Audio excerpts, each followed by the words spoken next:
Mensagem do livro Médiuns, de João Nunes Maia, ditado pelo Espírito Milanês. A atmosfera do médium. Com grande poder, os apóstolos davam o testemunho da ressurreição do Senhor Jesus, e em todos eles havia uma abundante graça. Atos, capítulo 4, versículo 33. A atmosfera do médium que exemplifica o Evangelho, ou que se empenha com todas as forças para vivê-lo, é cheio de esperança. Os elementos que turbilhonam em torno dele são como o poço aberto para a samaritana, por Jesus. Quanto mais se tira, mais se tem. Quanto mais se dá, mais existe com abundância para quem, porventura, se achar com sede. Os novos apóstolos da fé cristã são portadores de riquezas indizíveis, sem com isso alimentarem a usura no coração.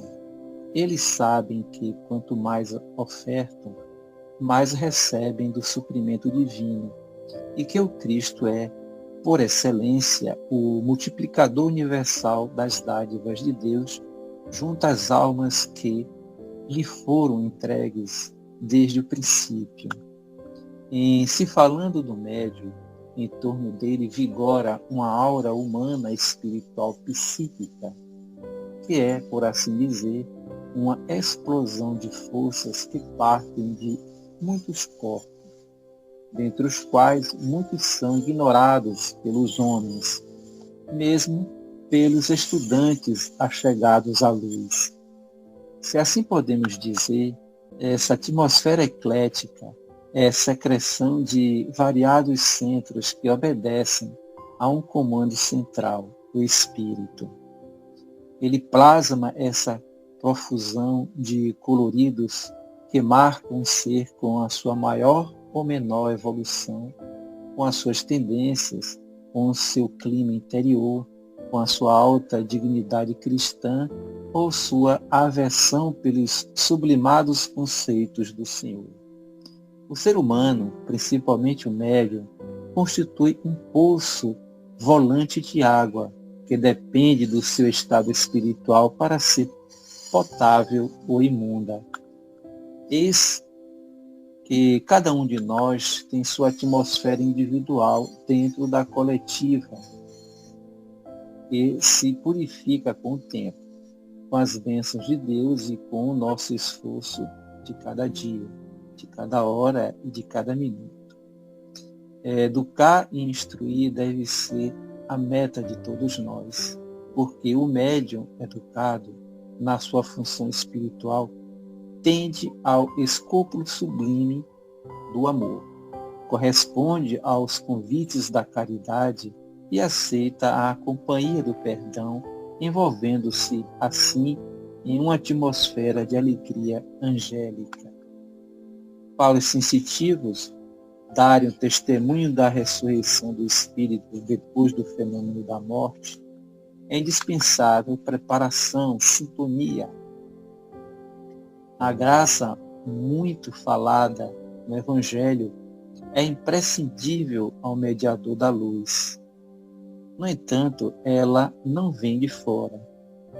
É condição da consciência. É o bem que se acumula na alma. É o saber colecionado por milênios de exercícios. E o status do espírito maduro na grande árvore da vida. As luzes que circundam as coisas, pessoas e espíritos são vibrações energéticas que se despreendem de todos os corpos. Não obstante o ser humano, encarnado ou desencarnado, essa vibração carrega uma mensagem anunciando os segredos mais íntimos de quem as despreende. Os sentimentos saem por ondas eletromagnéticas, escrevendo por onde passa a vontade, mesmo inconsciente do seu próprio dono, a marca de sua individualidade. Essa é a oportunidade de fazermos o bem na mais alta expressão da vida.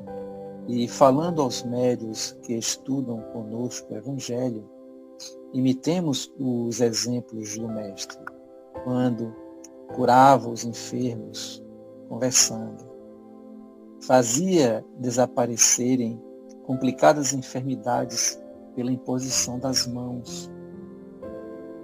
E, em muitos casos, também quando alguém o tocava, absorvendo sua atmosfera divina. Como chegarmos a esse estado? Esforçando-nos no saber e no amor. Quem estuda os princípios doutrinários do espiritualismo deve manter aceso o impulso de dissecar todos os tesouros da sabedoria, enriquecendo a inteligência e educando os sentimentos, norteando-os para o bem. E neste alvorecer da maturidade espiritual, formamos em torno de nós um ambiente de tranquilidade que promana do interior da alma. A mediunidade, principalmente nos espíritas, vem comprovar a imortalidade do espírito, a reencarnação e a permanente comunicação entre os dois mundos. O médium é o instrumento desse espetáculo que interessa às multidões, temerosas da viagem natural a todos os seres. Porém, existe para ele uma missão muito interessante e necessária, principalmente na atualidade, a de ser um conduto por onde o Evangelho de Jesus se renova e alcança o esplendor da sua glória. A mediunidade evangelizada faz das letras da Boa Nova sóis que se multiplicam em astros e estrelas sem precedentes na história da literatura espiritualista, fazendo com que o céu se instale na terra e que Deus se divida, habitando visivelmente as consciências. Médiuns, trabalhai e esforçai-vos, disciplinai-vos e educai-vos para dar-lhes os testemunhos como os apóstolos de que a vida continua em todas as dimensões. Com grande poder, os apóstolos davam testemunho da ressurreição do Senhor Jesus e em todos eles haviam abundante graça.